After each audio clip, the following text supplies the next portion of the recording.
खाई रही से पकोड़ा ने घूघरा के घूघरा पकोड़ा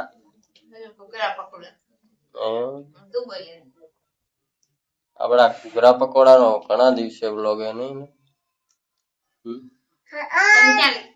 આજ તો દોસ્તો है ने વેચવા વાળો આવ્યો હતો ને તો हमने ले लिया घूघरा ने तो तेने ले तूने ले लिया ठीक है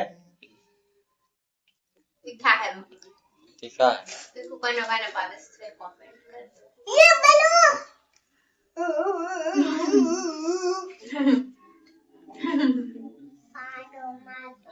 चलो अब खाने का शुरू करते हैं घूघरा पकोड़ा ये घूघरा और ये पकोड़ा उसमें ये है ने चटनी है चटनी आमा तो ना खेली जावे અને આ પછી रहा है किरण ठाकुर मीडिया पे जोकता काम है આપણે ચાલુ રાખીએ चलो मैं भी खा लेता हूँ ना कि ये सब खा जाएगी सारी